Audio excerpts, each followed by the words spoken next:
और जैसी मेरी ज्वाइनिंग हुई मुझे भोपाल पोस्टिंग मिली थी और ऑफिस जाते टाइम पे मेरा एक कार के साथ एक्सीडेंट क्रैश हो गया। क्यों कर रहे हो तैयारी जब आपको एग्जाम नहीं मिल पा रही है? कुछ लोग ऐसे हैं जो बस घर से निकल गए थे, देयर वाज नो सपोर्ट, उन्होंने खुद को बनाया है। I want to ask you, girlfriend है ब्रो?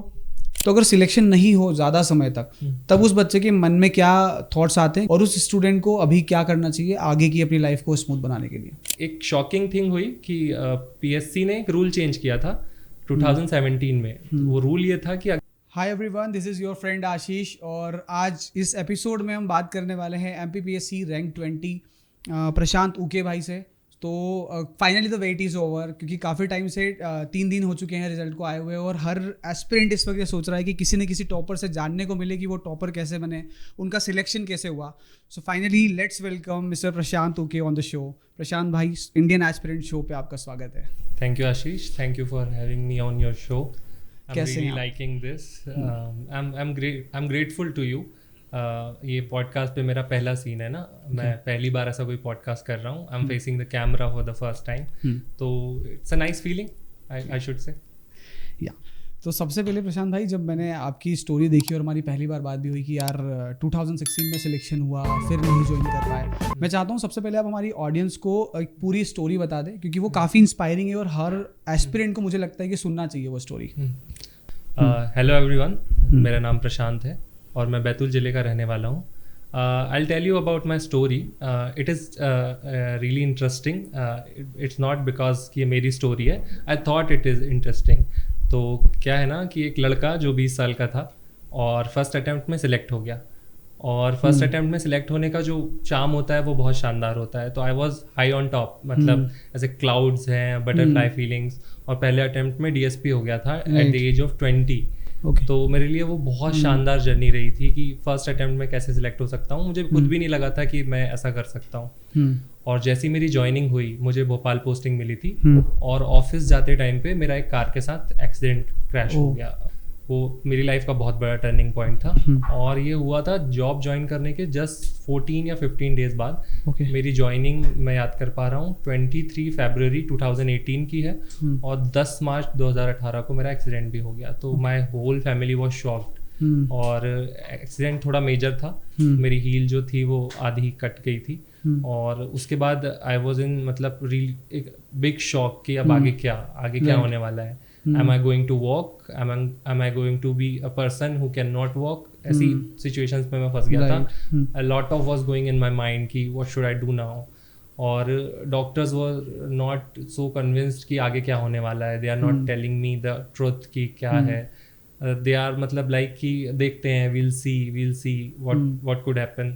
तो I was in that phase और 6 महीने लगे, वॉकर पे चलता रहा। I don't want to be कि मैं sympathize नहीं करना चाहूँगा, पर 6 महीने वॉकर पे चलता रहा और इसी डर में जीता रहा कि आगे मैं चलने वाला हूँ या नहीं। और फिर अपने पैरों पे खड़ा हो गया, जैसे तैसे रिकवर हो गया।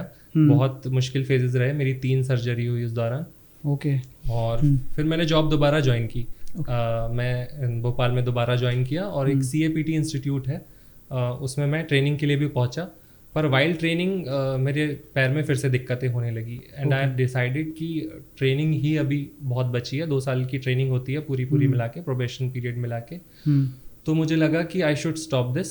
मैं 21 का हो चुका था, तो मुझे लगा कि मुझे ये रोकना चाहिए और मैं अभी ऐसा कुछ कर सकता हूँ जिसमें मैं आगे पढ़ूँ। तो मुझे लगा कि ऐसी जॉब करना जिसमें मैं अपना 100% ना दे पाऊँ तो सेल्फ सेटिस्फैक्शन नहीं होगा। एंड ये मेरा बिलीव भी है कि when you are not self satisfied तो फिर आप कोई भी काम करो, that is not good.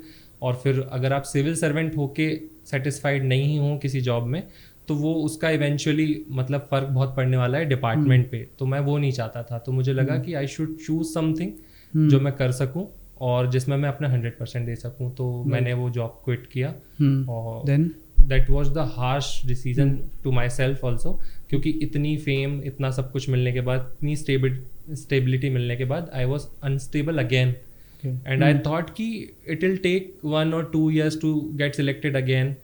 But you know the covid thing और PSC 5 साल तक रुकी रही।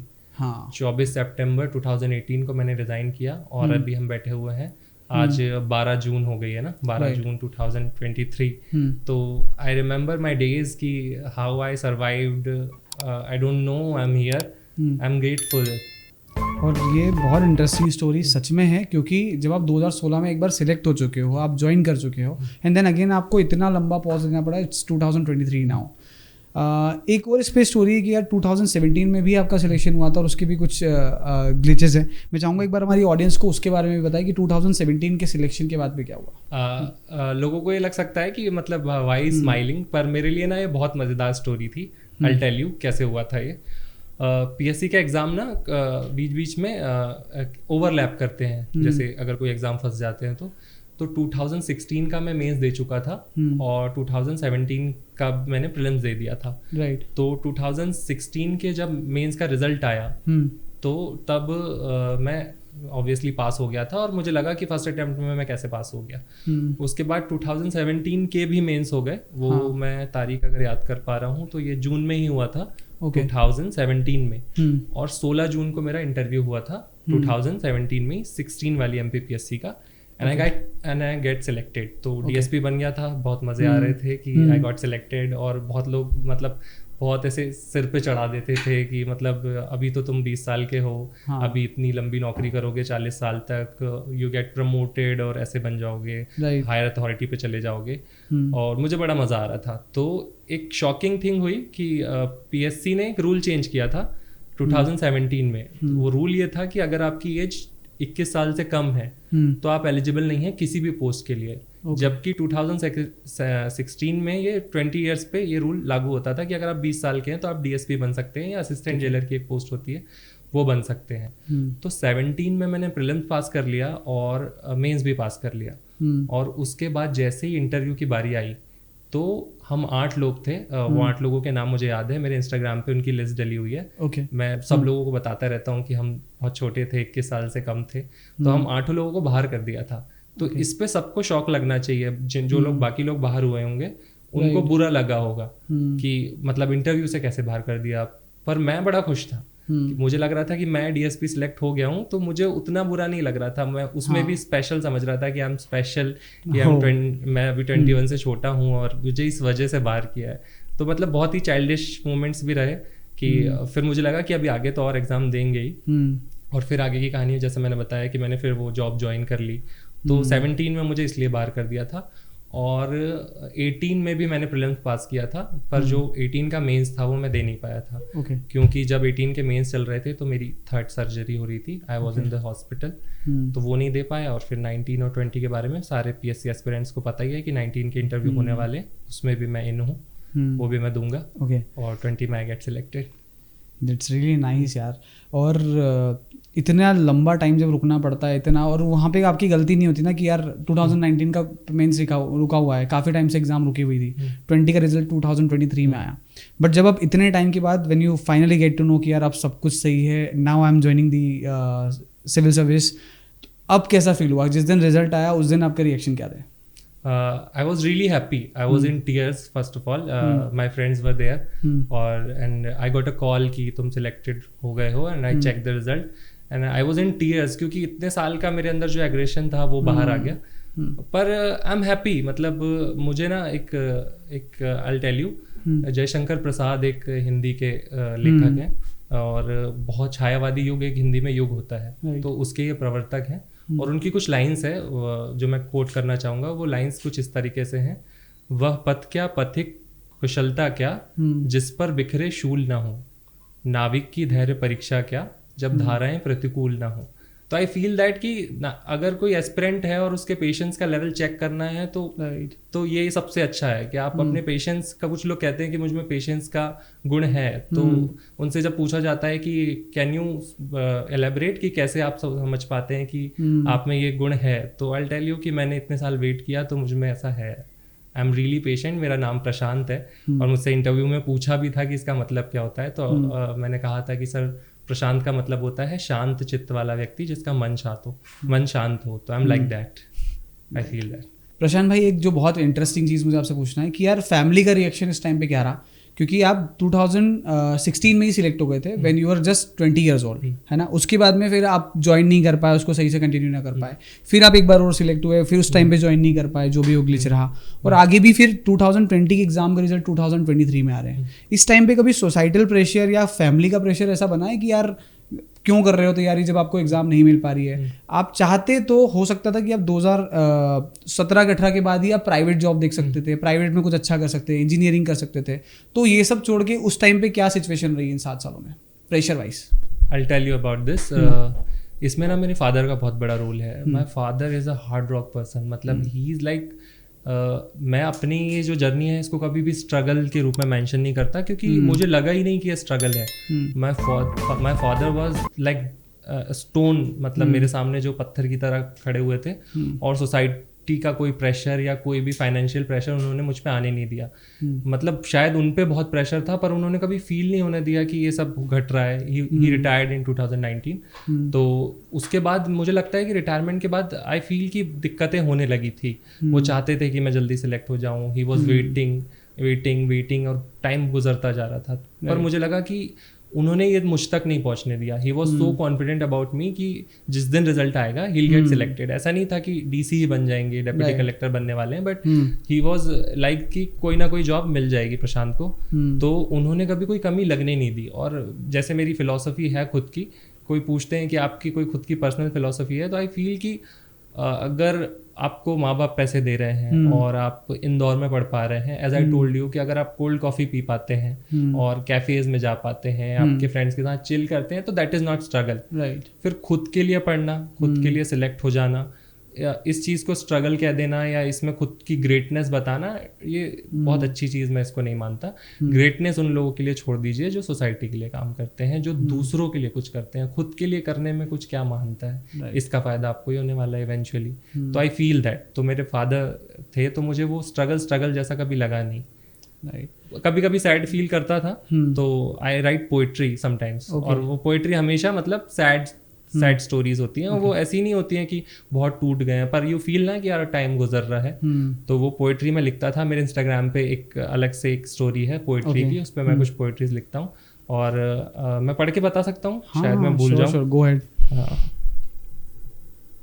हाँ, वो कुछ इस तरीके से थी कि मैंने ढूंढा जिसे उम्र भर, वो रकीब अब कहाँ है। उसे अगर होना नहीं था मेरे नसीब में, फिर क्यों छीना मेरा जहाँ है। उससे कहो कि मेरी उम्र मुझे लौटा दे, उससे कहो कि मुझे मेरी उम्र लौटा दे।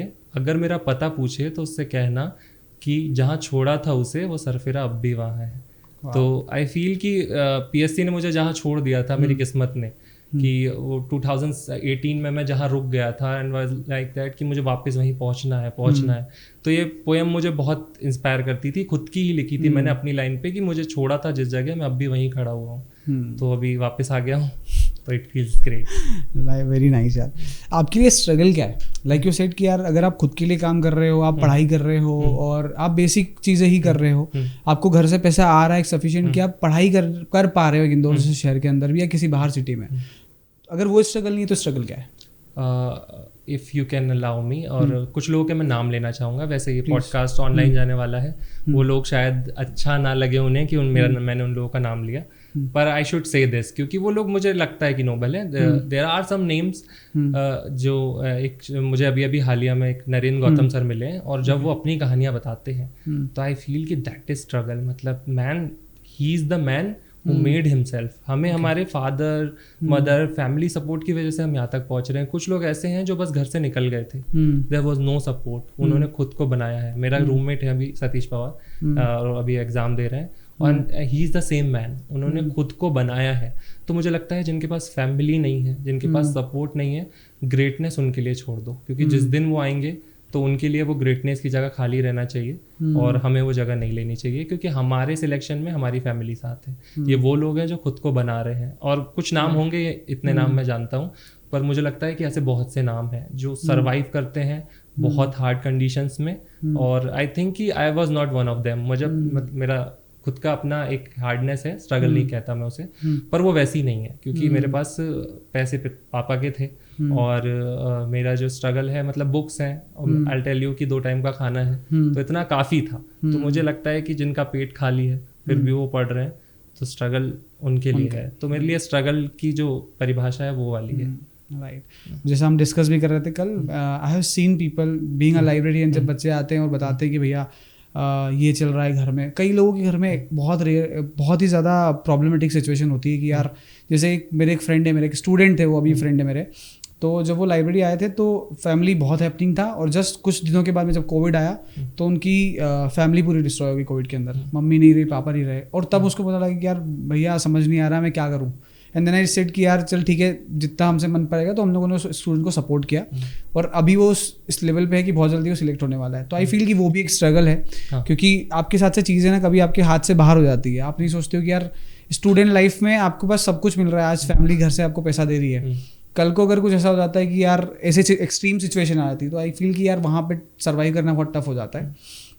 What's your take on this कि यार कोई स्टूडेंट अगर वो इंदौर में प्रिपरेशन कर रहा है, बट अगर वो 4 साल 5 साल तैयारी कर रहा है, सिलेक्शन में प्रॉब्लम्स आ रही है क्योंकि आप उस फेज से निकले हो, तो अगर सिलेक्शन नहीं हो ज़्यादा समय तक, तब उस बच्चे के मन में क्या थॉट्स आते हैं, क्योंकि आपके मन में भी वही थॉट्स आए होंगे, और उस स्टूडेंट को अभी क्या करना चाहिए आगे की अपनी लाइफ को स्मूथ बनाने के लिए?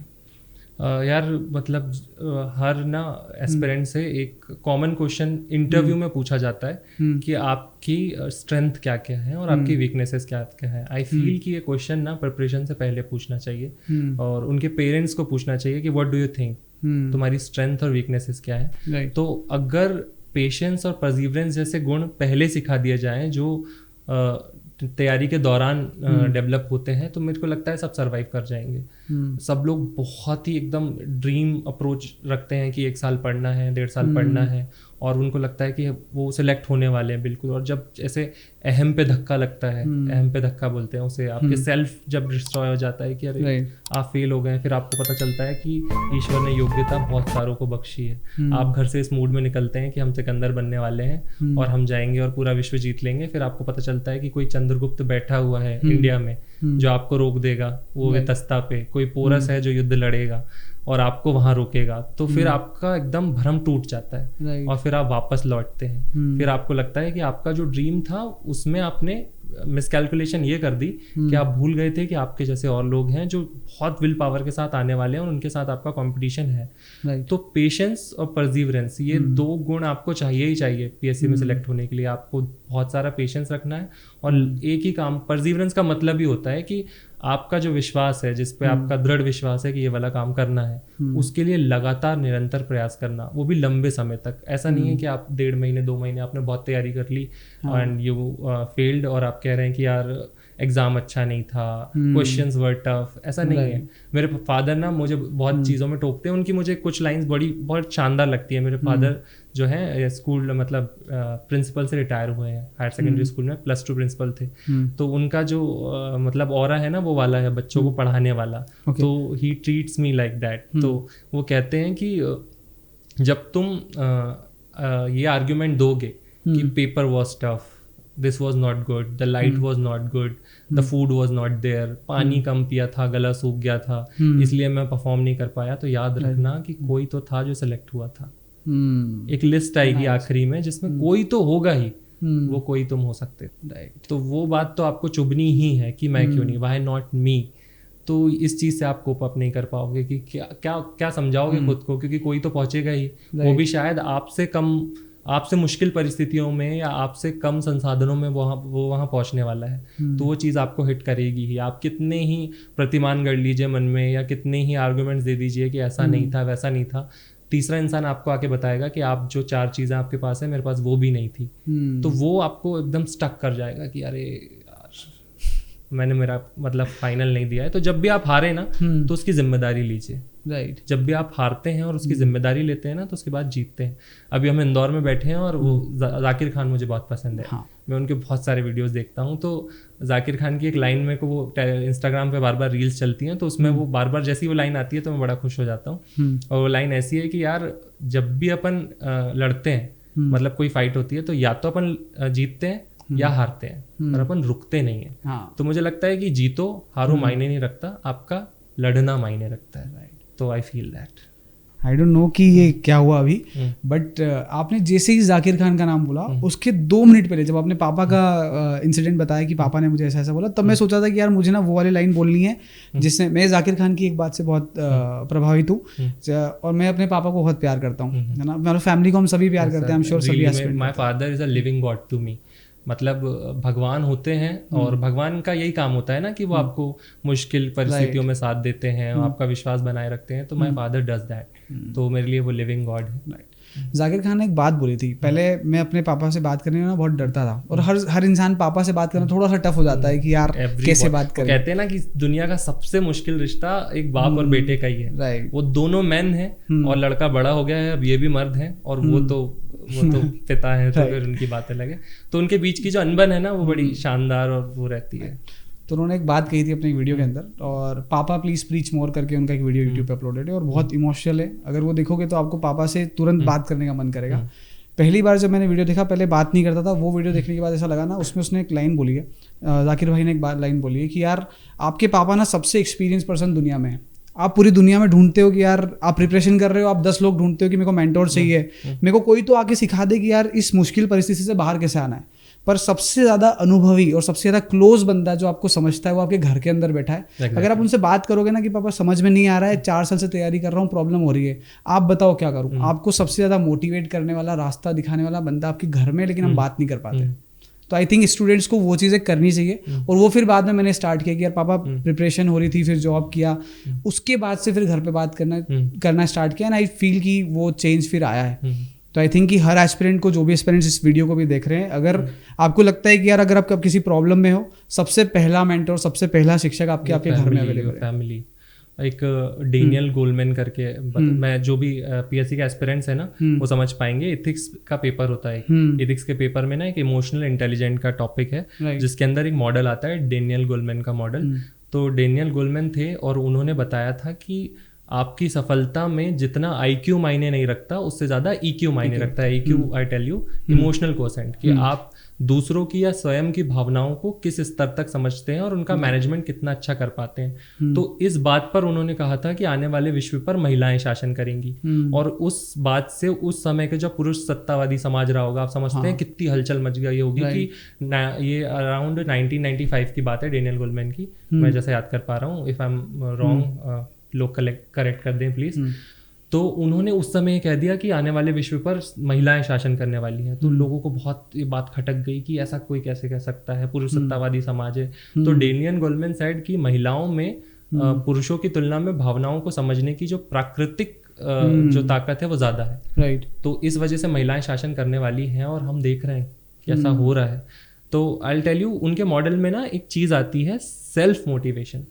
तो हमें होता क्या है कि जब भी हमें मोटिवेशन की क्रेविंग होती है, वी आर सर्चिंग यूट्यूब और वी आर सर्चिंग पॉडकास्ट, लिख देते हैं motivational videos to become IAS, to become get selected, to be an entrepreneur और समथिंग। और आई फील कि यूट्यूब पर क्लिक करने से पहले ना आप रुक सकते हैं, शायद आप खुद के मन को क्लिक कर सकते हैं या अपनी फैमिली को क्लिक कर सकते हैं, कि क्योंकि आप किसी एक दूसरे आदमी की कहानी सुन के इंस्पायर हो सकते हैं, पर उसकी परिस्थितियां अलग हैं, आपकी बिल्कुल अलग है। आपकी सफलता का रास्ता तो आपके मन से ही गुजरेगा, किसी और के मन से क्या। दूसरों के कंधों पे रख के बंदूक चला के आप छोटी मोटी लड़ाई जीत सकते हैं, जंग जीतने के लिए तो आपको अपने हथियार उठाने पड़ेंगे। तो आई फील दैट, राइट। और जैसे आपने कहा कि महिलाएं शासन करेगी, इससे भी कोई एक चीज़ लगता है कि यार पहली बार मेरे अंदर चस्का आया था UPSC का, वो मैंने देखा था टीना डाबी मैम को, जब वो सिलेक्ट हुआ था IAS। उसके बाद जब सेकंड मैंने अभी जब PSC का रिजल्ट देखा है और रिसेंट UPSC का रिजल्ट देखा, उसमें भी females are on the top. अभी रिसेंट में जस्ट मैं लाइब्रेरी से निकला तो बाहर नीचे MPPSC के रैंक 2 जो है निधि मैम, वो खड़े थे और उनके सामने 20-30 बच्चे ऐसे राउंड सर्कल लगा के बातचीत कर रहे थे, समझ रहे थे कि अपने डाउट्स बेसिकली बात कर रहे थे। तब मैंने सोचा कि यार ये लड़के यहाँ तक आ गई है, एक और रैंक 1 हमारे पास है, लेकिन रैंक 2 फीमेल में भी टॉप किया है। फिर मैं SSC के टॉपर से जब मिला, प्राची तिवारी, वो रैंक 1 है फीमेल में और ओवरऑल रैंक 5 है। आई फील कि फीमेल्स अब हर जगह पे कंट्रीब्यूट करना स्टार्ट कर चुके हैं। एंटरप्रेन्योरशिप में हम देखते हैं स्टार्टअप के अंदर बहुत लीड कर रहे हैं। What's your message to all the females out there कि उनको किस तरह से फैमिली की सिचुएशन को और जितनी भी ऑब्वियस ही बात है, फीमेल्स को मेल के कंपैरिजन में ज़्यादा चैलेंजेस आते हैं, उनके लिए आपका क्या मैसेज है? यार फीमेल्स को मैसेज देना ना थोड़ा सा गुस्ताखी हो जाएगी। Okay. मुझे लगता है कि पुरुषों को समझ जाना चाहिए कि समय रहते समझ जाना चाहिए, मेरा डिस्क्लेमर है, पुरुष जल्दी समझ जाएं कि वो हमसे बहुत आगे हैं। उन्हें राय देने का मतलब है कि आप गलती कर रहे हैं। आपके घर में आपको लग सकता है कि आप स्मार्टेस्ट होंगे, पर आपके घर की फीमेल से ज़्यादा स्मार्ट कोई नहीं है। आई फील दैट रियली, मतलब मातृशक्ति को प्रणाम। हमारी एक मैडम भी है अभी पीटीसी में, उनसे मिलने जाना है। तो मतलब वो उनका ऑरा इतना पॉजिटिव है, और वो मतलब उनको देख के लगता है कि फीमेल्स क्या करती हैं। फीमेल्स मतलब इस दुनिया को फीमेल्स चलाती है। मैन आर इनकम्प्लीट नहीं। आई थॉट कि हम कहते हैं कि मैन एंड फीमेल ऐसे 50-50 बनाते हैं। आई फील कि ना men are 49, females are 51, तो females are मतलब a little better I think। तो मुझे लगता है कि उनको सलाह देना गुस्ताखी हो जाएगी। आप पहले ही बहुत आगे हैं, तो मैं ऐसी कोई सलाह देकर गुस्ताखी नहीं करूँगा। females are better than men, I feel that। अभी आप इंस्पिरेशन कहाँ से लेते हैं? क्योंकि इतना टाइम रुकना और इतना जर्नी में इतनी सारी चीज़ें सीखना, आपको किसने इंस्पायर किया है? कहाँ से आपको इंस्पिरेशन मिलती है? The belief of my father. मतलब बार बार मैं उनका ही जिक्र कर रहा हूँ, क्योंकि मैं उनका ये कहना कि मुझ पर जो भरोसा है उनका, और आई फील कि मैं मन में जब भी सोचता हूँ कि मुझे ये क्यों करना है, तो मुझे लगता है कि कोई बैठा है उधर, कोई एक इंसान है जिसको ये भरोसा है कि कुछ होने वाला है। मतलब एक इंसान है जो वहाँ बैठा हुआ है और जिसको उम्मीद है कि एक दिन कुछ अच्छा होगा। तो उस वो उम्मीद ही मेरा इंस्पिरेशन है कि यार बस इस उम्मीद को कायम रखना है। अगर मैं हार गया तो वो वहाँ बैठे बैठे हार जाएंगे। तो उनको हारते देखना, मैं खुद हार सकता हूँ, पर उनको हारते देखना मेरे लिए बहुत बुरा होगा। तो उनको जीतने के लिए मैं जीतता हूँ। तो यही मेरा इंस्पिरेशन है। राइट। मुझे बहुत मज़ा आ रहा है आपसे बात करते हुए, टू बी ऑनेस्ट। और इस पॉडकास्ट की कोई प्लानिंग मैंने नहीं की, जस्ट आपसे बात हुआ, कल भी हमारा डिस्कशन हुआ कि I want to keep it real और कीप इट रॉ। और मैं लिटरली जब घर से निकला तो मैंने सोचा कि यार शायद अभी भी 20 मिनट बचे, तैयारी कर लो क्या, कुछ टॉपिक लिख लो क्या कि यार ये पूछना है।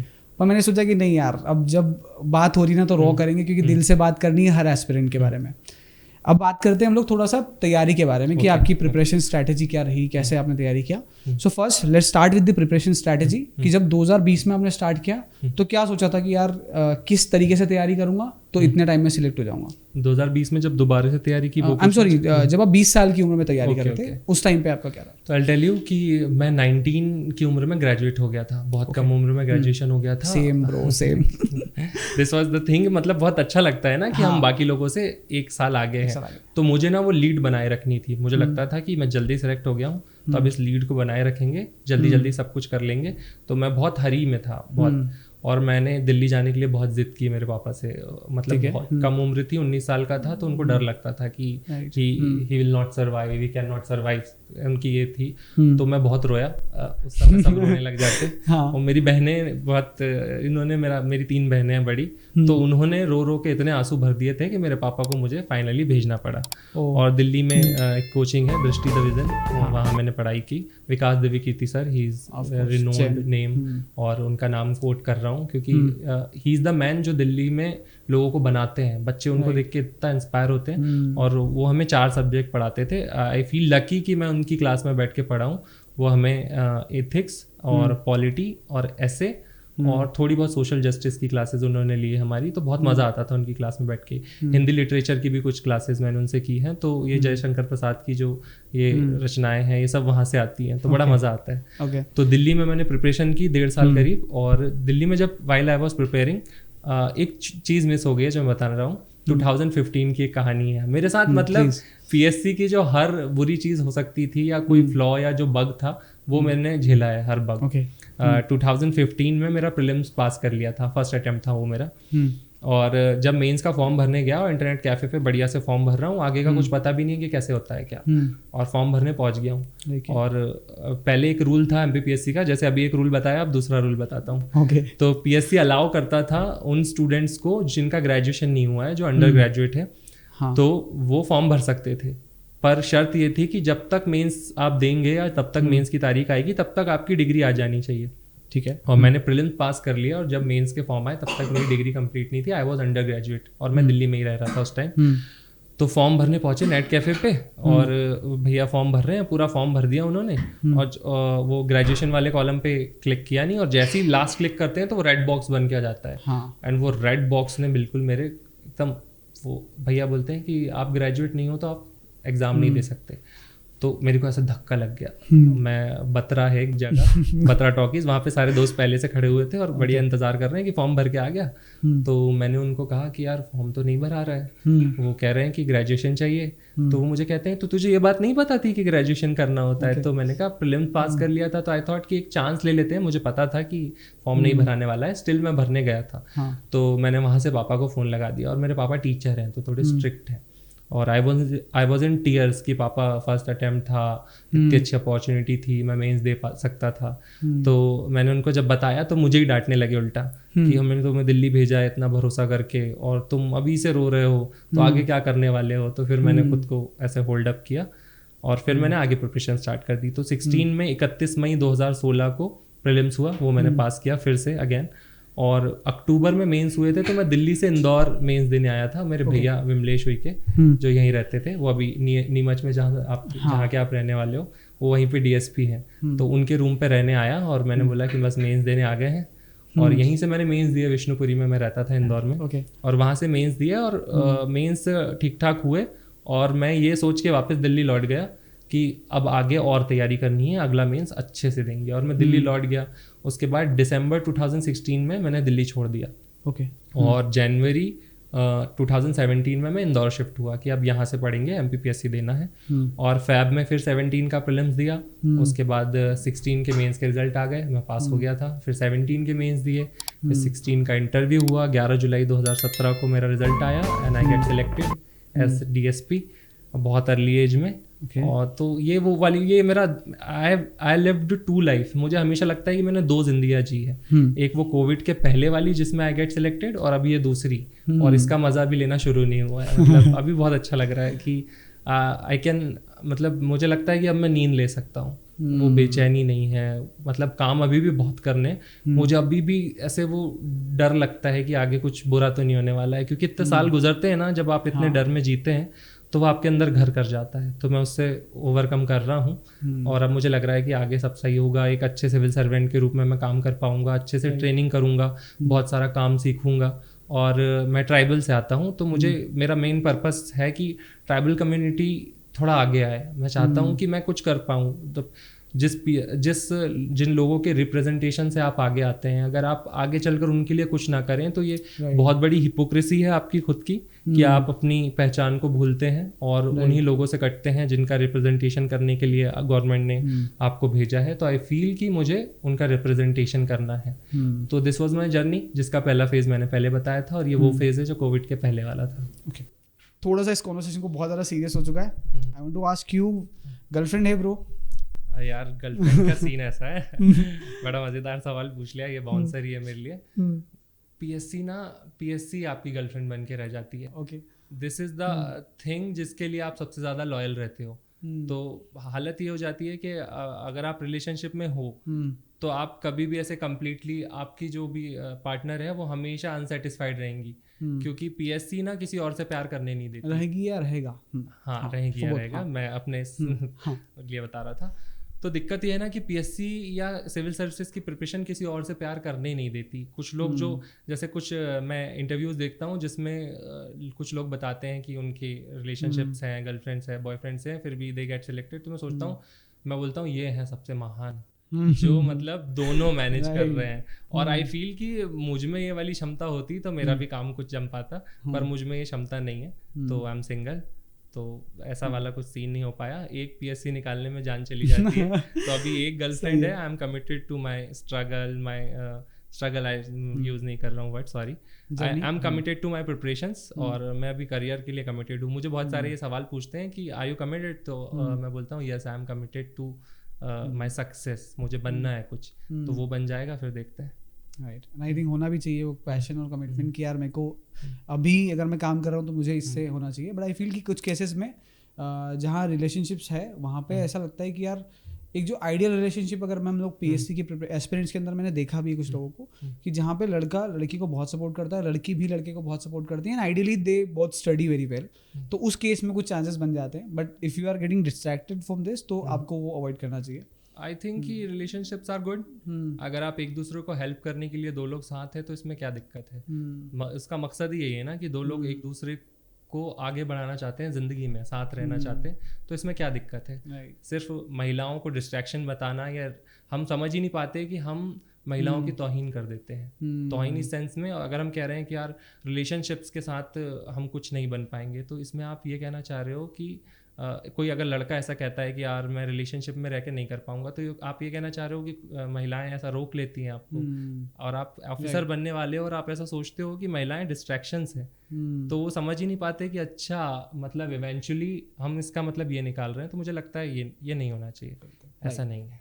हम लोग प्रिपरेशन स्ट्रेटेजी पे बात करने वाले हैं, है ना, की प्रिपरेशन स्ट्रेटेजी। लेकिन मुझे ये जानना है कि यार पीएससी को लेके ना बहुत कई बार पीएससी रुकी, एग्जाम प्रॉपर नहीं हुई, सारी प्रॉब्लम्स आई।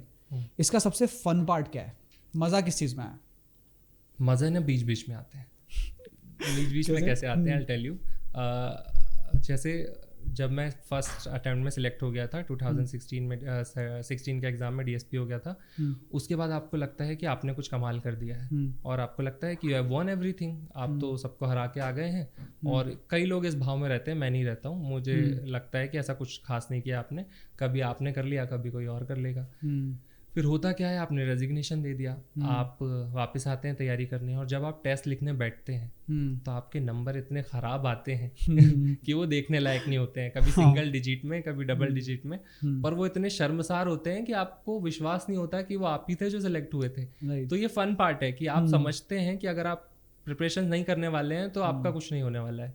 मतलब वहाँ पर ना बड़ी मज़ेदार दोस्त हमारी चर्चा करते थे, वो ये कहते थे कि वहाँ ना गोले भरा के जाते हैं, प्रीलिम्स में गोले भरने होते हैं, तो वो कहते हैं वहाँ सिर्फ गोले भरा के जाते हैं, उन्हें ये भी नहीं पता कि तुम मेल हो या फीमेल हो। तो ये तुम जो ये कह रहे हो ना कि तुम तोप हो, ये तो भूल ही जाओ, वहाँ तुम्हारे गोले बताएंगे कि तुम तोप हो या नहीं हो। तो वो प्रिपरेशन का फन पार्ट है। कभी नंबर बहुत शानदार आते हैं, आपको लगता है कि प्रिपरेशन बैंग ऑन, मतलब इस बार तो मैं ही बन रहा हूँ।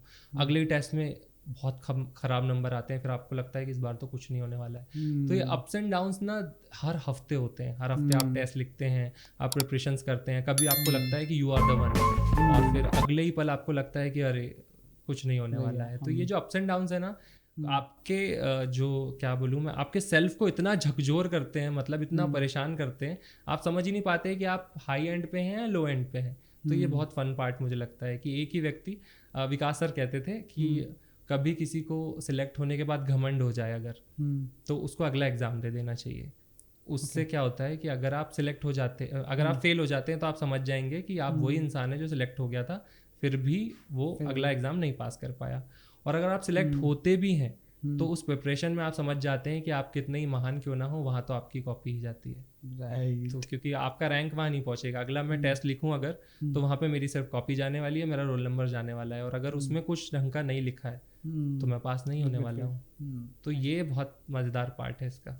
विकास सर की बात करने से पहले कि जो आंसर आपने दिया कि आई थिंक एस्पिरेंट्स जो लोग प्रिपरेशन कर रहे हैं ना एमपीपीएससी के या किसी भी एग्जाम के, सिर्फ नेगेटिव पॉइंट्स या उसका सिर्फ प्रेशर देखने से ज़्यादा अच्छा है उस प्रोसेस को एंजॉय करना सीख लेना चाहिए। अगर आप वो प्रोसेस समझ जाओगे, उसको एंजॉय कर रहे हो, तो आप ज़्यादा अच्छे से प्रिपरेशन पे ध्यान दे पाओगे। राइट। आप विकास सर से मिले हो कभी? नहीं, मैं उनकी क्लासेस में बैठा हूँ, पर मेरे में इतना करेज नहीं था कि उनसे जाके कभी ऐसे, बहुत छोटा था मैं, 19 साल का था, तो बड़ा डर लगता था। एक बार मैं अपना एक आंसर चेक कराने बस गया था उनके पास, उनके ऑफिस में, तो ही सेड कि राइटिंग स्टाइल बहुत अच्छा है, और मैं इतना खुश हो गया था कि बस आंसर लेके बाहर आया और बस यही चिल्लाता रहता था कि मेरा राइटिंग स्टाइल बहुत अच्छा है, राइटिंग स्टाइल बहुत अच्छा है। तो बस एक बार उनके ऑफिस में मिलने गया था, और फिर उसके बाद कभी नहीं मिला। The day I started this channel Indian aspirant show, इसका मेन रीज़न हमने रखा है कि हमको एस्पिरेंट्स को अपलिफ्ट करना है, नॉट जस्ट कि जनरल इन्फॉर्मेशन नहीं देना, हम चाहते हैं उनको मैक्सिमाइज इन्फॉर्मेशन दे पाएँ और जो रियलिटी है वो ग्राउंड रियलिटी बता पाएँ। तो उस दिन जब मैंने लिस्ट बनाई थी स्टार्टिंग में 5 लोगों की बनाई थी पहले, उन 5 लोगों में से सबसे टॉप पे नाम था डॉक्टर विकास दिव्यकीर्ति, कि मुझे एक दिन उनको इस शो पे लाना है। वो इस समय ऐसी पर्सनैलिटी हैं जिससे हर व्यक्ति सीख रहा है। मतलब नॉट ओनली यूपीएससी और सिविल सर्विसेज एस्पिरेंट, हर इंसान देख रहा है। मतलब मेरे फादर देखते हैं, मेरे कॉर्पोरेट वाले जो कुछ लोगों को मैं जानता हूँ, वो वीडियोस देख रहे हैं और मुझे बताते हैं कि तुमने वो वीडियो देख लिया, तुम तो सिविल की तैयारी कर रहे हो ना। तो मुझे आई फील सरप्राइज कि कितना उनका इन्फ्लुएंस है और होना चाहिए।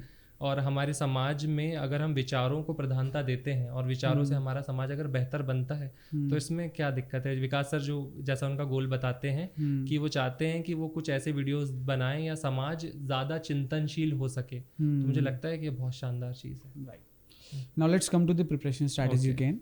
सबसे पहले आपकी प्रिपरेशन स्ट्रैटेजी क्या रही है, पूरा जर्नी स्टार्ट करने से लेकर जितनी भी बार आप सिलेक्ट हुए, जितनी बार एग्जाम आपने क्रैक किया है, तो क्या स्ट्रैटेजी फॉलो की है आपने? First of all I want to tell you कि ना एस्पिरेंट्स गलती करते हैं। गलती क्या, मैं भी खुद करता हूँ। एस्पिरेंट से मेरा मतलब मैं खुद ही हूँ। गलती है कि हम बहुत सारे नोट्स भी मतलब हम बस निकल जाते हैं दुकानों पर और पुस्तकें ढूंढना शुरू कर देते हैं कि ये वाली बुक ज़्यादा अच्छी है, वो वाली बुक ज़्यादा अच्छी है।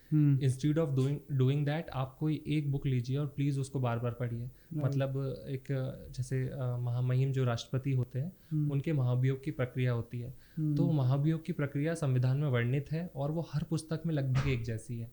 आपकी पुस्तकें बदलने से कुछ नहीं बदलने वाला है। अगर आप उस प्रक्रिया को ठीक से पढ़ते हैं, आर्टिकल सही पढ़ा है, तो वो सेम रहने वाला है, knowledge will be the same. आपके इम्प्लीमेंटेशन पार्ट में ज़्यादा ध्यान देना चाहिए instead of going for lot of books. आप अपने मटेरियल को बहुत शॉर्ट रखें, क्योंकि जब 6 दिन में 6 पेपर होते हैं ना, तो हालत ख़राब हो जाती है। जब फर्स्ट पेपर के लिए तो काफ़ी समय है, आप चाहें जितने दिन ले सकते हैं। जब आप 1 बजे फर्स्ट पेपर दे के वापस आते हैं तो आपके आंखों में नींद है, पेट खाली है, अभी खाना खाना है, और अगले दिन सुबह फिर 10 बजे एग्जाम है, और आप सिर्फ ये सोचते हैं कि अभी मैं 10 यूनिट कैसे कंप्लीट करने वाला हूँ। और वो 10 यूनिट अगर आपने एक यूनिट के 1,000 पन्ने के नोट्स बना रखे हैं, तो आप सोच के देखिए कि आप 10,000 पन्नों का करने क्या वाले हैं। इम्पॉसिबल, कैसे करने वाले हैं। तो नोट्स बहुत कम, बहुत प्रिसाइज रखिए, सिनॉप्सिस बनाइए, शॉर्ट नोट्स बनाइए। वो ही प्रिपरेशन का बेस्ट पार्ट है। अगर आप ऐसे नोट्स बना पाते हैं जिनको आप कम से कम टाइम में रिवाइज कर सकें, तो दैट इज़ द की जो आपको हेल्प करने वाला है मेंस में। अब हम बात करते हैं एक एक करके प्री मेंस इंटरव्यू। ठीक है, स्टार्ट विथ प्री। प्रीलिम्स के लिए स्ट्रैटेजी क्या होना चाहिए? और प्रीलिम्स की स्ट्रैटेजी के पहले मैं जानना चाहता हूँ कि यार एक ही ग्लिच है बहुत बड़ा। मैंने कई सारे एस्पिरेंट देखे, और जब भी मैंने प्रिपरेशन स्टार्ट की ना, आई स्टार्टेड फ्रॉम एमपीएसआई किया, 6 महीने में खत्म किया। Then I move to MPPSC मैंने 8-9 महीने के अंदर कोर्स खत्म किया। Then I move to UPSC. ठीक है, मेरा सबसे ज़्यादा जल्दी सिलेबस क्यों क्रैक हुआ था, और जो मैंने ऑब्जर्व भी किया स्पेशली टॉपर्स के अंदर, क्योंकि उन्होंने एग्जाम की बुक खरीदने के पहले ना सिलेबस को पूरा रट लिया था कि यार सिलेबस में ये चीज़ ऐसा है। सिलेबस पढ़ने की इंपॉर्टेंस क्या है, and then will come to pre. पहले सिलेबस के बारे में बताइए। एक्चुअली ना हम जितने भी एग्ज़ाम दे रहे हैं, वो चाहे पीईबी के एग्ज़ाम्स हो, या एमपीपीएससी का एग्ज़ाम हो, या एसएससी का एग्ज़ाम हो, हिस्ट्री सब में आ रहा है, ज्योग्राफी सब में आ रहा है, पर और सब पढ़ना शुरू कर देते हैं। सब देख रहे हैं कि सब लोगों ने एंशिएंट हिस्ट्री उठा लिया है, वो सिंधु घाटी की सभ्यता, हड़प्पा सभ्यता पढ़ रहे हैं, वैदिक सभ्यता पढ़ रहे हैं, और एक तरफ से बस पढ़ रहे हैं instead of going for the syllabus, कि आपके सिलेबस में वो मेंशन टॉपिक है भी या नहीं है, मतलब आपको वो पढ़ना है या नहीं है। जैसे एक बहुत मज़ेदार चीज़ बताता हूँ, मेंस का जो सिलेबस है उसमें जो पॉलिटी का पार्ट है, उसमें केंद्र और राज्य की कार्यपालिका जो है उसका उल्लेख नहीं है, तो उसको पढ़ने की ज़रूरत नहीं पड़ती है। ना ही 2020 के एग्जाम में कोई क्वेश्चन आया था उससे, और एस्पिरेंट्स उसको पढ़ रहे हैं, तो वो गलती हो रही है कि आप पूरी पॉलिटी पढ़ रहे हैं, जबकि मेंस में वो मेंशन टॉपिक है ही नहीं। तो instead of going for the whole polity syllabus, you should come to those topics जो मेंशन है सिलेबस में ओनली, उनको ठीक से पढ़ना ज़रूरी है। तो वो कहते हैं ना कि जैसे वो एक कहावत है ना कि पेड़ काटने से पहले कुल्हाड़ी की धार करना ज़रूरी है। आप कितने तेज़ वार करेंगे उससे बाद में फ़र्क पड़ेगा, पहले धार अच्छी होनी चाहिए। तो सिलेबस जितना अच्छे से जिसको याद होगा, उसकी प्रिपरेशन उतनी सही डायरेक्शन में होने वाली है, उसके बग्स जो होंगे वो कम होंगे। राइट, आई फील कि हर एस्पिरेंट को एग्जाम की प्रिपरेशन स्टार्ट करने के पहले आप एक डेडिकेटेड टाइम सिर्फ दो, और सिलेबस सिर्फ पढ़ने के लिए मत पढ़ो, उसको पूरा समझने के लिए पढ़ो, तो that will help in the exam. Let's come to pre strategy. Pre के लिए क्या स्ट्रैटेजी फॉलो करनी चाहिए? प्री के लिए क्या माइंडसेट होना चाहिए उसको वन गो में, या उसको क्रैक करने के लिए?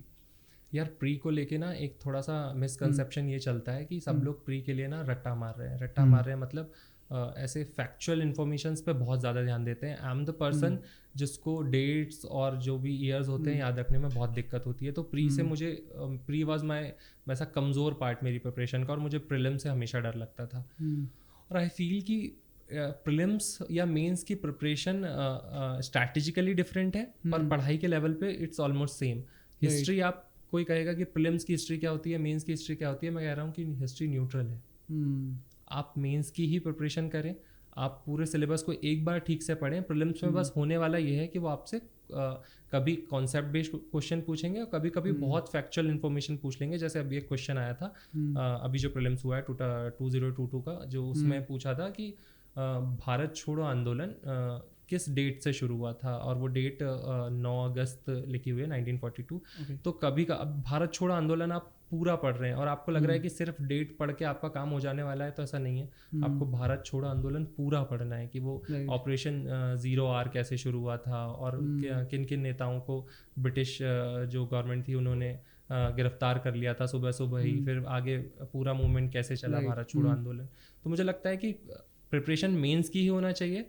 जैसे ही प्रीलिम्स का आप फॉर्म भर देते हैं या आपको लग रहा है कि अब 4 महीने बचे हैं प्रीलिम्स को, तब फैक्चुअल इन्फॉर्मेशंस को याद करना शुरू कर देना चाहिए। टेस्ट बहुत सारे लगाना चाहिए, टेस्ट विल हेल्प यू। वो आपको समझाते हैं कि क्यों कैसे याद करना है, कि क्वेश्चन की टफनेस का लेवल क्या हो सकता है। तो बस प्रीलिम्स आने के कुछ समय पहले आपको प्रीलिम्स के लिए फोकस होना चाहिए, अदरवाइज आपको मेंस पहले से तैयार करके रखना चाहिए। जो इस तरह की गलती करते हैं कि हमेशा प्रीलिम्स की तैयारी करते हैं, वो प्रीलिम्स पास कर लेते हैं, बहुत से लोगों को मैं जानता हूँ, पर मेंस में दे गेट फेल्ड। तो वो होता है इसलिए क्योंकि 4 महीने में कभी भी मेंस कंप्लीट नहीं होने वाला है, 4 महीने में सिर्फ रिवीजन होने वाला है। तो रिवीजन का मतलब भी है कि पहले विजन तो हो, तो वो जो विजन है वो बहुत पहले, साल 1.5 साल पहले हो चुका है। तो मेंस की प्रिपरेशन लंबी है, वो 1.5-2 साल पढ़ना पड़ता है, बुक्स में घुसना पड़ता है। तो उसी टाइम आप सिनॉप्सिस बनाएं, अपने अलग अलग पोर्शंस डिसाइड करें कि प्रीलिम्स में ये ज़्यादा बहुत उसको हाईलाइट करें कि ये इन्फॉर्मेशन बहुत इंपॉर्टेंट होने वाली है। तो प्रीलिम्स और मेंस की प्रिपरेशन ऐसे अलग अलग छाट के ना करें। जो न्यू एस्पिरेंट्स है, जो शुरू कर रहे हैं, वो पूरे सिलेबस को कम्प्लीटली मेंस के को ध्यान में रखकर ही पढ़ें। और जब वो डिसाइड कर रहे हैं कि ये वाला अटेम्प्ट मुझे देना है, 2024 का अटेम्प्ट मैं देने वाला हूँ, और उसमें जब कुछ महीने बचें, 4 महीने पहले या 2 महीने पहले, जब पीएससी का जो नोटिफिकेशन लॉन्च होने वाला होता है, उस टाइम वो अपने फैक्चुअल इन्फॉर्मेशन को लगातार बढ़ाएं, टेस्ट देखकर, रिकॉल करके, या बहुत सारे टेस्ट लगा के, या रिविजन्स करके। तो वो होने वाला है। प्रीलिम्स की स्ट्रैटेजी हुई, मेंस का भी आपने काफ़ी कुछ इसमें कवर किया है। मेंस के लिए, स्पेशली मेंस के लिए क्या स्ट्रैटेजी होना चाहिए कि मेंस को अच्छे से कर पाओ? Writing is one of the most important की। आप बताइए आपकी क्या स्ट्रैटेजी रही है मेंस को क्रैक करने के लिए? मेंस को क्रैक करने के लिए आई फील कि ना, first of all writing speed, लोग राइटिंग स्पीड पे ध्यान नहीं देते। मुझे लगता है कि आप अगर तेज़ नहीं लिखते हैं तो आप जितना जानते हैं वो सिर्फ आपके दिमाग में रह जाएगा। अगर वो पन्ने पे नहीं आया तो आपकी काबिलियत वहाँ पहुँचेगी नहीं। और ये सबसे बड़ी नाइंसाफ़ी होगी आपके खुद के साथ कि आप जितना जानते हैं वो एग्जामिनर तक नहीं पहुँचा। फिर बाहर लोग कहने लगते हैं कि यार इतना ज़्यादा पढ़ता है और ये सिलेक्ट नहीं हुआ है, और वो समझ नहीं पा रहे हैं कि इतना जानकार आदमी, इतना एलिजिबल इंसान सिलेक्ट क्यों नहीं हो रहा है। पर वो राइटिंग स्पीड है, मतलब वो व्यक्ति बहुत अच्छा पढ़ता है पर अपने जितना जानता है उसको कॉपी पे पहुंचा नहीं पाता। तो इवेंचुअली जब एग्जामिनर चेक करते हैं तो उन्हें कॉपी पर वो इन्फॉर्मेशन नहीं मिल रही जो आपके दिमाग में है। तो राइटिंग स्पीड बहुत मायने रखती है। दूसरी चीज़, कीवर्ड्स में लिखना। अब जैसे जैसे एमपीपीएससी की परीक्षाओं में अब परिवर्तन हुआ है, जैसे न्यू सिलेबस में कॉपी, अब आपके पास जो जगह है लिखने की वो प्रिसाइसली बिल्कुल थोड़ी सी जगह है, 8 लाइनों में आपको आंसर लिखने हैं। तो आपका आंसर क्रिस्प होना ज़रूरी है। अगर आपकी इन्फॉर्मेशन बहुत लंबे पैराग्राफ्स में आने वाली है तो इवेंचुअली आपका आंसर कंप्लीट नहीं होगा। अगर आप अपनी बात को कम शब्दों में और बहुत साधारण तरीके से, एक साधारण लैंग्वेज में एग्जामिनर को बता पाते हैं कि इस प्रश्न का उत्तर मैं समझ पा रहा हूँ और ये होना चाहिए, तो आपको अच्छे नंबर मिलने वाले हैं मुझे लगता है। और इसमें काम आने वाले हैं आपके शॉर्ट नोट्स। शॉर्ट नोट्स और सिनॉप्सिस बनाना इज मस्ट। अगर शॉर्ट नोट्स नहीं है आपके पास तो दिक्कत ये होने वाली है कि आप जानते सब कुछ है पर 8 लाइन में या 1 पन्ने पे आपका उत्तर आ नहीं पाएगा। तो ये बहुत दिक्कत हो जाएगी। आपसे अगर पूछ लिया जाए कि जैसे अभी हम आंदोलन, सविनय अवज्ञा आंदोलन पूछ लिया जाए, तो आप जानते इतना कुछ है कि आप 2 पन्ने 3 पन्ने या 10 पन्ने का ऐसे लिख सकते हैं। बस दिक्कत यह है कि उन्होंने आपको 8 लाइन दी है। तो अब आप फंस गए हैं कि आपको बताना पड़ेगा। जैसे आपको अगर आपसे पूछ लिया जाए, असहयोग आंदोलन पूछ लिया जाए, तो आपको बताना पड़ेगा कि चौरा चौरी की घटना से स्थगित हो गया था। तो वो आपको ये समझना है कि कितनी लाइन में क्या चीज़ें आ जाएंगी। तो मुझे लगता है जो इस चीज़ को मैनेज कर लेता है वो मेंस में बहुत कमाल करता है।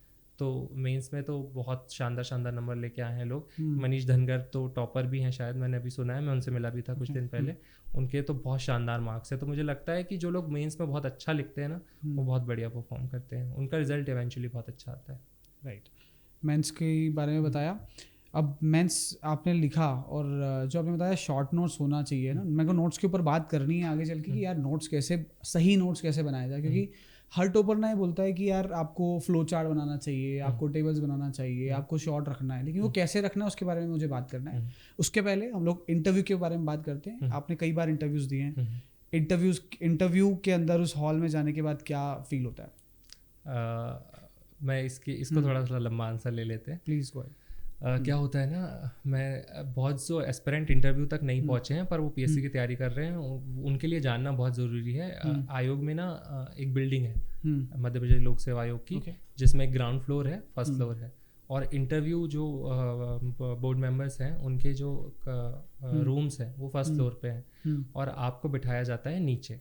9 बजे बुला लिया जाता है और आपके फॉर्म सबमिशन वगैरह सब वो प्रोसेस चलती है। तो जब आप नीचे बैठे रहते हैं तब तक इट वाज कूल, मतलब इट लुक्स कूल कि सही चल रहा है, इंटरव्यू है आज, बहुत एक्साइटेड है, सब न्यूज़पेपर पढ़ते रहते हैं, एक दूसरे के मुंह ताकते रहते हैं कि मतलब ये बहुत सही दिख रहा है, इसने बहुत इसका आउटफिट बहुत अच्छा है, ये सब दिमाग में चलता रहता है। हाँ। और जैसे ही एक व्यक्ति आता है और 3 लोगों को बुलाया जाता है कि आपको तीनों को अब चलना है, और ऊपर ले जाके जो बोर्ड मेंबर होते हैं जिनके भी बोर्ड में आपका इंटरव्यू होने वाला है, जैसा मेरा रहकवार सर के बोर्ड में इंटरव्यू हुआ था, तो उस बेंच पे जब आपको बिठा देते हैं, हाँ, तो हार्ट बीट का लेवल इतना खतरनाक होता है कि मतलब इस इंसान को अभी हॉस्पिटल भेज दो, इंटरव्यू देना तो बात की बात है, कहीं इसकी सांस ना रुक जाए। तो ऐसा वाला सीन होता है। पर वह ना आपको हार्ट बीट ऐसे कंट्रोल करनी होती है, क्योंकि अगर आपने अपनी इस बेचैनी पर काबू नहीं पाया तो अल्टीमेटली होने वाला है कि आपने इतने सालों की मेहनत को आप खुद तबाह कर देंगे। इंटरव्यू बोर्ड आपसे सवाल पूछे इससे पहले ही आपका अंतर्मन आपको इतना कमज़ोर कर देता है कि आप साधारण सवालों के जवाब देने में भी सक्षम नहीं हो पाते। तो मुझे लगता है कि इसकी प्रिपरेशन कर लेनी चाहिए। हमारे यहाँ ये जो प्रिपरेशन का तरीका है ना, वो बड़ा सा मुझे लगता है कि ये सिस्टमैटिक नहीं है। पहले प्रीलिम्स पढ़ रहे हैं, फैक्ट ही फैक्ट, फिर अचानक से कॉन्सेप्ट पढ़ने लग जाते हैं मेंस के लिए, फिर सीधे मॉक्स देने लग जाते हैं। इंटरव्यू की प्रिपरेशन होलिस्टिक अप्रोच होनी चाहिए जो आप पहले से करें।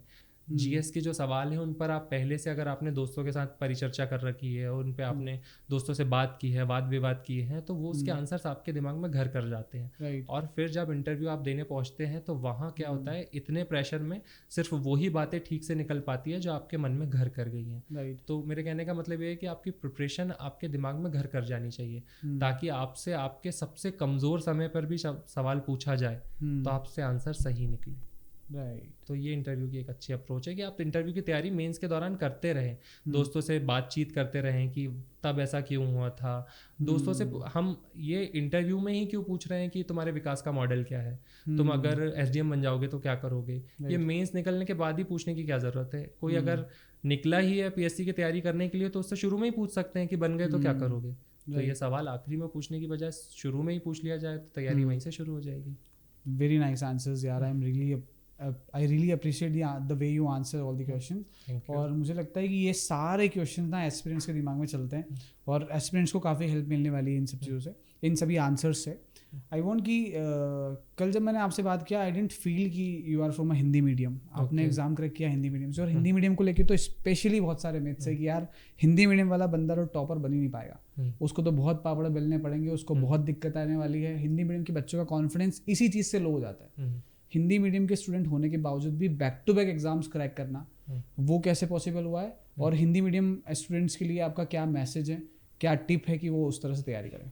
यार इस पे ना मेरा से थोड़ा ब्लंट है, खराब लग सकता है कई लोगों को, हिंदी मीडियम एस्पिरेंट्स को, बट आई फील कि Hindi medium is a little, जिनको ज़्यादा फ़ायदा होता है। एमपीपीएससी में एक है कि हिंदी का जो पेपर होता है, हिंदी क्योंकि हमारी लैंग्वेज है, एमपी में सारे काम हिंदी में होते हैं, तो हिंदी का एक 200 नंबर का पेपर पूरा का पूरा हिंदी लैंग्वेज में होता है, जिसमें इंग्लिश मीडियम एस्पिरेंट्स को दिक्कत जाती है। अब मदर टंग हिंदी ही है तो हम लोग पढ़ लेते हैं, पर उसमें जो ग्रामेटिकल पोर्शन होता है उसमें उनको थोड़ी दिक्कत होती है। मेरे कुछ दोस्त हैं इंग्लिश मीडियम के, और ऐसे राइटिंग जो है वो पूरा हिंदी में है, तो मुझे लगता है कि हिंदी वालों को ज़्यादा एज है, वो फ़ायदे में है। उसके बाद भी इंग्लिश मीडियम वाले स्टूडेंट्स मेहनत करते हैं अपने ऐसे पे और अच्छा ऐसे लिख के आते हैं, तो मुझे लगता है कि हिंदी मीडियम वालों को डरने की कोई बात ही नहीं है, मतलब वो तो ज़्यादा फायदे में। दूसरी बात, मीडियम का उतना फ़र्क नहीं पड़ रहा है पीएससी में। हम देख रहे हैं कि कभी हिंदी मीडियम टॉपर आ रहे हैं, कभी इंग्लिश मीडियम टॉपर आ रहे हैं, और इवेंचुअली सब सिलेक्ट हो रहे हैं।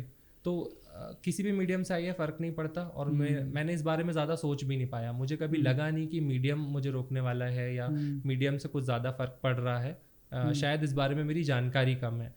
आई वोंट से कि मुझे सब कुछ पता है इस बारे में। मुझे लगता है कि I am not the right person to take this answer कि इस बारे में मैं बहुत अच्छा बता पाऊँ। जिनकी रिसर्च है मीडियम पर, जो जानते हैं कि इस मीडियम से इतने सिलेक्शन हुए या इस मीडियम से इतने सिलेक्शन हुए, वो इसका ज़्यादा अच्छा आंसर दे पाएंगे। आई थिंक कि मैं भी हिंदी मीडियम बैकग्राउंड से रहा हूँ, तो और मैंने प्रिपरेशन हिंदी और इंग्लिश मिक्स में किया है. ओके. दोनों में किया है मैंने, क्योंकि मेरा दोनों बैकग्राउंड 8th के बाद में I was in English medium. तो कुछ पोर्शन मेरा इंग्लिश का अच्छा है, कुछ पोर्शन हिंदी का अच्छा है. एंड आई वुड से कि हर एस्पिरेंट जो प्रिपरेशन कर रहा है ना, उसको बेसिक इंग्लिश सीख लेनी चाहिए अपनी प्रिपरेशन के अंदर. वो कहीं ना कहीं आपको या तो सिलेक्शन के बाद काम आएगी, या सिलेक्शन के अंदर एक कॉन्फिडेंस मेंटेन करने के लिए भी काम आएगी. Do you feel the same? I feel the same. मुझे लगता है कि अगर लैंग्वेज कहीं भी बैरियर होने वाला है, और लैंग्वेज में ऐसी भी क्या दिक्कत है. लैंग्वेज जैसे हम जब लैंग्वेज संचार का माध्यम बनता है, जब आपको किसी से बात करनी है तो आप सीखते ही हैं. जैसे हम हमारे जैसे हमको बड़ा मुश्किल लगता है कि हम हिंदी मीडियम वाले हैं, इंग्लिश स्टाफ हम कैसे सीखेंगे. आप मानेंगे कि साउथ इंडियंस अपनी लैंग्वेज बोलने के साथ इंग्लिश तो कंपलसरी लेके चल रहे हैं. मतलब उन्हें तो बचपन से पता है कि उन्हें इंग्लिश सीखनी है, so they can talk to other people, to other states. वो वहाँ से उनके साथ संचार माध्यम उनका बन पाए. तो ऐसा हम क्यों नहीं कर सकते? और क्या दिक्कत है लैंग्वेज से नफरत करने में? क्या है, नफरत जैसा कुछ नहीं है, भेदभाव नहीं होना चाहिए. और थोड़ी इंग्लिश पढ़ लेने में आपको ये क्या समस्या है कि हम इंग्लिश नहीं बोलते हैं, या इंग्लिश बोलने वालों से नफरत जैसा क्या है? लैंग्वेज है, सीख लेंगे, फ़ायदा होगा. मुझे इंग्लिश सीखना है, मेरी उतनी अच्छी नहीं है, और मैं चाहता हूँ कि इंग्लिश और सीख लूँ ताकि लिटरेचर पढ़ सकूँ. कुछ ऐसी इंग्लिश की अच्छी बुक्स हैं जो मेरा मन करता है कि मैं पढूं, और इंग्लिश में ही पढ़ सकूँ, क्योंकि ट्रांसलेशन शायद उतना अच्छा ना मिले. मैं ट्रांसलेशन वाली बुक्स पढ़ लेता हूँ, तो सीख जाऊँगा तो फिर वो पढ़ लूँगा. तो मुझे लगता है कि लैंग्वेज से नफरत करने की कोई बात नहीं है. लैंग्वेज सीख लेंगे, सीखने की चीज़ है, सीखी जा सकती है. कुछ टाइम लगेगा, इससे ज़्यादा क्या हो जाएगा. आई थिंक 30 दिन 60 दिन में इंग्लिश सीखी जा सकती है, सीखी जा सकती है, सीख लेनी चाहिए. हाँ, सीख लेनी चाहिए. वो आपको इवेंचुअली फ़ायदा करने वाली है. इंग्लिश बोलने से आपका नुकसान होने वाला है, ऐसा कैसे? मैं समझ नहीं पा रहा हूँ कि इसमें सीख लेने में क्या नुकसान होगा. सीख लेने में फ़ायदा ही होगा. Now let's come to resources. कौन सी बुक्स आपने फॉलो की है मेजरली? आप थोड़ा सा एक क्रिस्प नॉलेज दीजिए, क्योंकि आई एम श्योर कि इस वक्त एस्पिरेंट्स वेट कर रहे हैं कि यार कब प्रशांत भाई बोले कि यार ये बुक्स पढ़ लो और सिलेक्शन हो जाएगा. मैं चाहता हूँ रिसोर्सेज के बारे में बताइए, कौन से कैसे तैयारी की? मैं कुछ नाम कोट करूँगा, पर मैं उन कोचिंगों से संबद्ध वैसे नहीं हूँ कि मैं उनका फ़ायदा करने के लिए ऐसा कह रहा हूँ. पर मैं दृष्टि द विजन एकेडमी से पढ़ा था, तो मेरे पास सबसे पहले नोट्स वही थे, और उन्हीं से मैंने पढ़ाई की थी.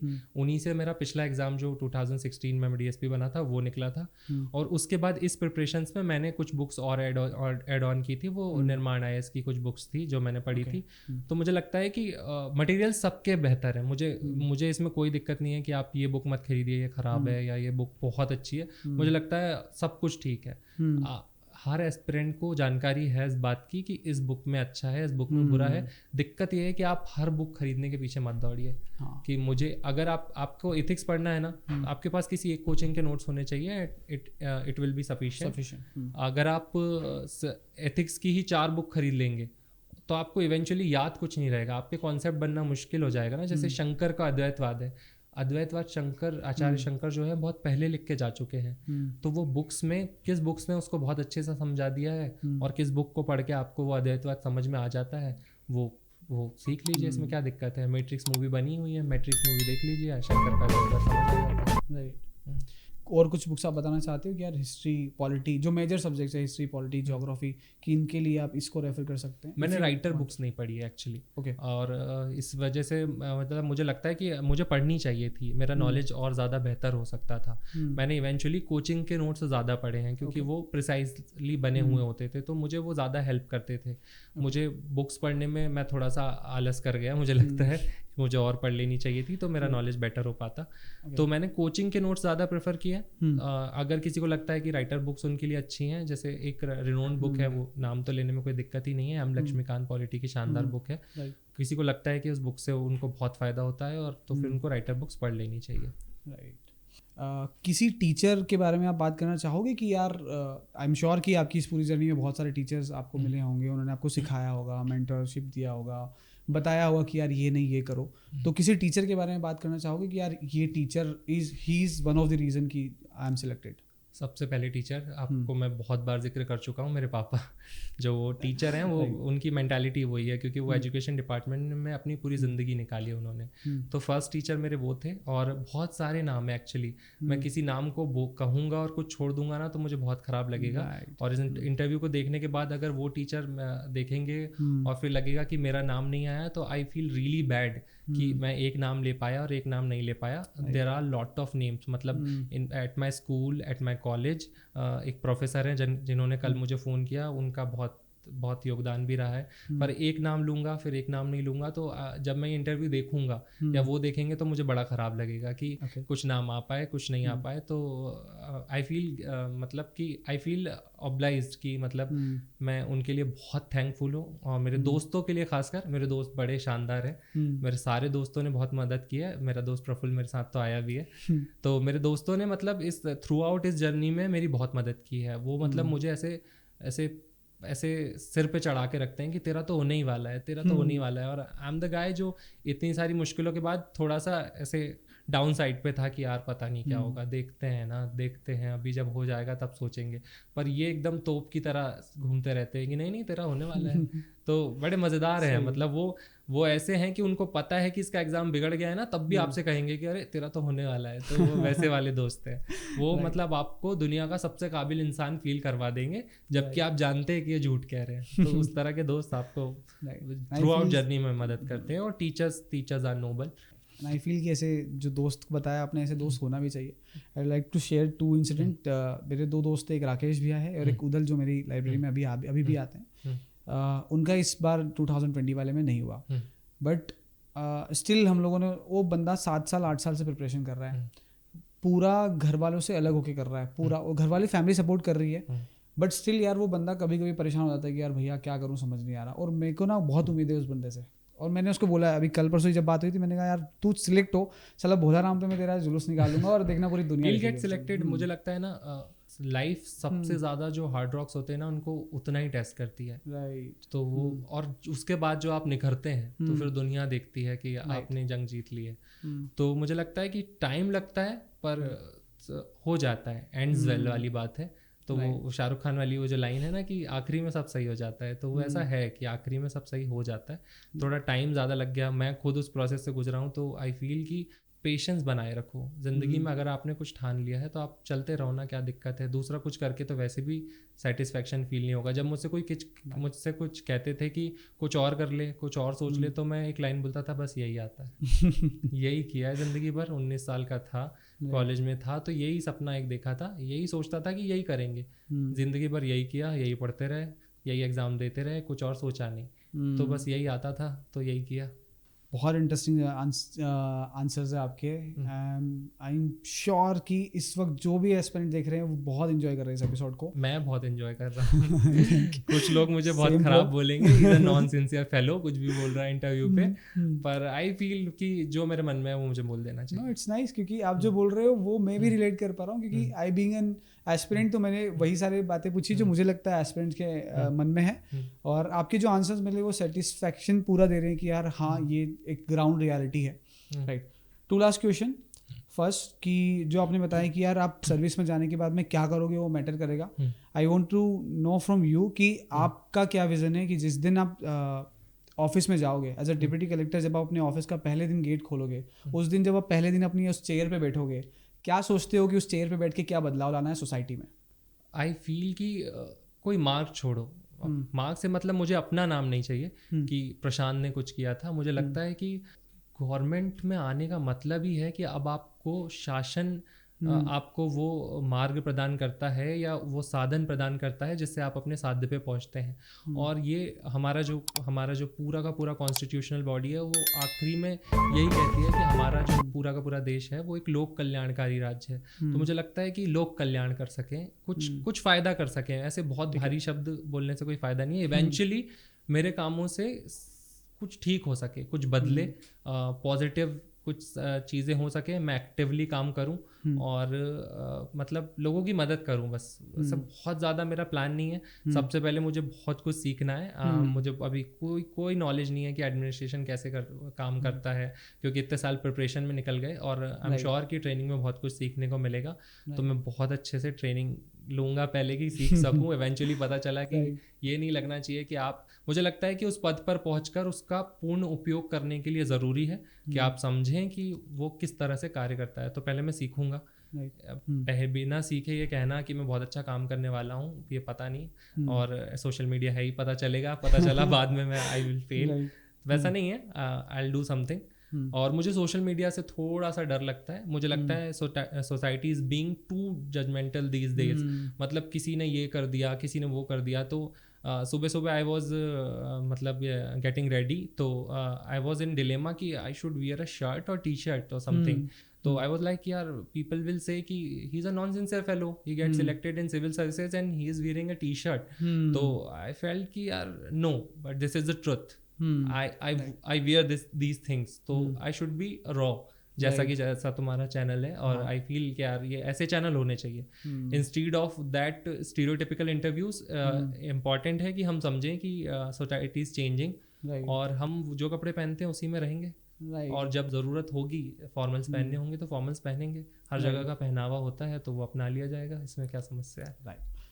प्रशांत भाई, जो आंसर्स आपने दिए अभी, जो पहले मैंने आपसे क्वेश्चन पूछा है उसको, और एक क्वेश्चन और जो मैं पूछने वाला हूँ, इन दोनों क्वेश्चन्स को मैं सिग्नेचर क्वेश्चंस बनाने वाला हूँ। जो आने वाले हमारी सीरीज़ में जितने भी टॉपर्स आने वाले, मेरे को हर इंसान से पूछना है, हर गेस्ट से पूछना है। आई वॉन्ट टू नो कि जब आपने PSC का प्रिपरेशन करना स्टार्ट किया, तब से लेके जब सिलेक्शन हुआ, इस बीच में ऐसी कौन सी चीज़ें हैं जो आपको लगती है, क्योंकि उस पूरी प्रोसेस का बहुत स्ट्रॉन्ग पार्ट रहे हो, आपको क्या लगता है MPPSC एज ए ऑर्गेनाइजेशन उनको क्या रिफॉर्म्स करने चाहिए जो हेल्प करे आने वाले एस्पिरेंट्स को उनकी एग्जाम्स अच्छी करने में? एंड मैं एक क्वेश्चन क्यों पूछ रहा हूँ, उसका भी एक पर्पस है कि मैं जितने भी टॉपर्स के साथ ये पॉडकास्ट करने वाला हूँ, मैं उनके इस क्वेश्चन को स्पेशली एक रिपोर्ट बनाकर आई वांट कि मैं MPPSC की ऑफिशियल ईमेल एड्रेस उनको सबमिट करूँ कि यार these are the feedbacks for the organisation from the toppers कि ये सुधार हो सकते हैं। एंड अगर उनमें से एक भी अगर कोई सुधार होता है तो आई फील कि किसी एस्पिरेंट की लाइफ में हम कुछ बदलाव कर पाएंगे। आई वांट टू नो आपका क्या फीडबैक है टू MPPSC। MPPSC एक बहुत बड़ी संस्था है और मैं बहुत छोटा आदमी हूँ इस बारे में कुछ कहने के लिए, बट मेरा एक छोटा सा थॉट है जो मुझे बार बार घर करता था दिमाग में, जब ये प्रिपरेशंस के टाइम पे, जब ये डिलेमास हो रहे थे, कोर्ट केसेस और अलग अलग एग्जाम्स में पेंडिंग और ये सब, मुझे लगता था एक प्लेटफॉर्म होना चाहिए ऐसा जहाँ पर MPPSC आयोग के जो लोग हैं कुछ और कुछ मतलब गवर्नमेंट ऑफिशियल्स और कुछ जुडिशरी के लोग एक प्लेटफॉर्म पर आकर जितनी भी प्रॉब्लम्स है उस पर एटलीस्ट डिस्कशन हो सके और एक मीटिंग हो सके जिसमें वो MPPSC आयोग की तरफ से वो अपनी तकलीफ़ें बता दें, या जुडिशरी में जो केसेस रुके हुए हैं वो अपनी तकलीफ़ें बता दें, और या गवर्नमेंट की तरफ से ऑफिशियल्स जो अड़चनें आ रही हैं उनको बता दें, और उनका एक समग्र रूप से विचार किया जाए और एक हल निकाल लिया जाए। क्या होता है कि बहुत लंबा समय बीतता है अगर हम एक प्लेटफॉर्म ना बनाए तो। बातचीत जो औपचारिक रूप से होती है उसमें लेटर्स जाते हैं, फिर उनका जवाब आता है वापस। इस प्रक्रिया में बहुत लंबा समय लगता है और एस्पिरेंट्स का जीवन इसमें लगातार टूटता रहता है। तो एस्पिरेंट्स बिल्कुल एकदम आतुर रहते हैं कि आज ही डिसीजन आ जाए, आज ही रिजल्ट हो जाना चाहिए, आज ही ऐसा हो जाना चाहिए। उनको बहुत पेशेंस रखना पड़ता है, वो बहुत सफ़र करते हैं। तो there should be a platform जहाँ पर सारे जो ऑफिशियल्स हैं रिलेटेड टू एग्जाम्स वो एक प्लेटफॉर्म पर आकर बातचीत करें और उसका जल्दी से जल्दी हल निकालें, क्योंकि इतने डिलेज इवेंचुअली, जैसे मैं यहाँ तक टिक पाया, आई फील कि कोई तो रहा होगा जो इस प्रक्रिया में टूट गया होगा। एक फाइनेस्ट माइंड जो शायद हमको मिल सकता था, एक ऐसा माइंड, एक कोई फीमेल जिनकी शायद शादी हो गई हो, कोई ऐसा लड़का जो किसी दूसरी जॉब में चला गया हो, प्राइवेट कुछ स्टार्ट कर दिया हो और वो बना ही शायद सिविल सर्विस करने के लिए हो और वो बीच में रुक गया हो। अगर हम उसको यहाँ तक नहीं ला पाए तो ये हमारा ड्रॉबैक है कि एक ऐसा मन और एक ऐसा फाइनेस्ट माइंड जो हमारी मदद करता इवेंचुअली, जिस काम के लिए हम PSC में लोगों को सिलेक्ट कर रहे हैं, अगर वो रुक गया इस वजह से क्योंकि इस प्रक्रिया में कुछ दिक्कतें हुई, तो ये हमारा लॉस है। तो इसको सुधारा जा सकता है। हर व्यक्ति को हम समय दे सकते हैं कि इतने समय में परीक्षा होगी, परीक्षा का शेड्यूल ये रहेगा, शेड्यूल बदलेगा नहीं, और एंडेडली आप तैयारी कर सकते हैं जिस तरह, और इतनी तारीख को रिजल्ट्स आएंगे। अगर ये तय हो जाए किसी एस्पिरेंट के मन में तो वो इवेंचुअली तैयारी उनकी बहुत ज़ोरदार हो सकती है कि हम इतने समय के लिए तैयारी कर सकते हैं। स्पेशली लड़कियों के लिए जिनके टाइम बाउंड तरीके से जो तैयारी करती हैं, तो उनके लिए ये बहुत अच्छा हो पाएगा। उनके लिए ये सोचना कि हम लगातार लंबी तैयारी करते रहेंगे, ये बहुत बड़ी दिक्कत है। तो अगर कोई ऐसा प्लेटफॉर्म बन पाए, आई डोंट नो कि ये होगा नहीं होगा और मेरा सजेशन कैसा है, पर I feel this, I should say this कि एक प्लेटफॉर्म हो जहाँ पर समग्र रूप से बातचीत हो सके जुडिशरी के बीच, गवर्नमेंट ऑफिशियल्स के बीच और खुद कमीशन के बीच में। तो ये परेशानियां ना जल्दी सुलझ पाएंगी, कुछ त्वरित निर्णय आ पाएंगे। तो ये मुझे लगता है I don't know this is good or not, but I should say this. Right, thank you so much for the suggestion and I feel कि जो भी एस्पिरेंट अगर इससे अग्री करते हैं तो please let us know in the comment section. साथ ही प्रशांत भाई आपसे बात करके बहुत मजा आया. Thank you so much. Thanks for having me on your show. This is really cool. I'm feeling really happy I'm here. और मुझे इस तरह का कुछ चाहिए था, बड़ा कूल वाइब वाला सीन. मतलब गवर्नमेंट ऑफिशियल बनने के बाद ना थोड़ा सा सोच समझ के बोलना और हमेशा फॉर्मल्स में रहना के अलावा भी एक ज़िंदगी है जिसमें हम लड़ते हैं, गिरते हैं, बोलाराम पे घूमते हैं. तो वो पार्ट आना ज़रूरी है ताकि सब समझें कि मतलब कुछ नया नहीं हुआ है, सिर्फ रिजल्ट आए हैं, कुछ लोग बन गए हैं. और माय मैसेज टू दोज जो सिलेक्ट नहीं हुए, आप कमाल हैं. मतलब आपकी काबिलियत पे कोई शक नहीं है. गलती से हम यहाँ हैं, आप हो सकते थे. तो प्लीज़ आप बहुत बेहतर हैं और आपको किसी भी तरह के जजमेंट से गुजरने की कोई ज़रूरत नहीं है. आप इंटरव्यू तक पहुँचे हैं, आपने मेंस परीक्षाएं पास की हैं, आप कमाल हैं. कोई भी आपको सांत्वना दे तो उससे कहिए कि इसकी ज़रूरत नहीं है, आई एम कमिंग बैक. तो जब मैं सिलेक्ट हुआ तो मेरे दोस्तों ने स्टेटस डाले थे कि द किंग इज़ बैक. तो आई एम बैक. 2016 में सिलेक्ट हुआ था, बहुत लंबा टाइम गुजर गया एंड आई एम बैक. तो आप भी लौटने वाले हैं अगली एग्ज़ाम में या उसके अगले एग्ज़ाम में. आखिरी में सब सही होने वाला है, डोंट वरी. आई फील कि इसके ऊपर मैंने जो चीज़ आपसे सीखी है और मैं इस चीज़ के ऊपर बहुत फर्मली बिलीव भी करता हूँ क्योंकि मैं इसी फिलोसफी पे टिकता हूँ. द थिंग मैंने जो सीखा है आपकी पूरी जर्नी से, आपकी पूरी लाइफ से, कि यार कितनी भी प्रॉब्लम्स आए ना, मैदान मत छोड़ो. अगर हथियार फेंक दिए तो फिर तो आप हार गए. मैंने कहा ना, वैसे तो जीते ही नहीं है. या तो हम हारते हैं या जीतते हैं, पर हम लड़ते हैं. सो अगर आपने हथियार फेंक दिए तो आप हार गए हो, आप जीत गए हो तो आप वीर बन चुके हो, और अगर आप लड़ रहे हो तो आप योद्धा हो. एग्जैक्टली. तो be a warrior. Be a warrior. जीतना हारना चलता रहेगा. Thank you so much for being on the show and I want audience कि आपको जो भी पार्ट्स इस पूरे एपिसोड से अच्छे लगे हों, please let us know in the comment section. आपके जो भी क्वेश्चंस हो जो आप आने वाले एपिसोड में टॉपर से पूछना चाहते हो या किस टॉपर्स को आप हमारे शो पे देखना चाहते हो, तो आप कमेंट करके ज़रूर बताएं. You can ping me on Instagram Ashish Namde official. साथ ही में प्रशांत भाई की भी सारे सोशल मीडिया हैंडल्स को डिस्क्रिप्शन में टेक्स्ट राइट कर रहा हूँ, तो आप उन्हें भी जाएं, फॉलो करें और सीखते रहें ऐसे आने वाले कई सारे ऑफिसर्स से और प्रशांत भाई से. Thank you everyone. Thank you. This was Ashish for you and he called me and we did this. So this is going to be really amazing. Please watch it और मुझे माफ़ कर देना कोई गलती हुई हो तो. Thank you so much. Thank you. Thank you.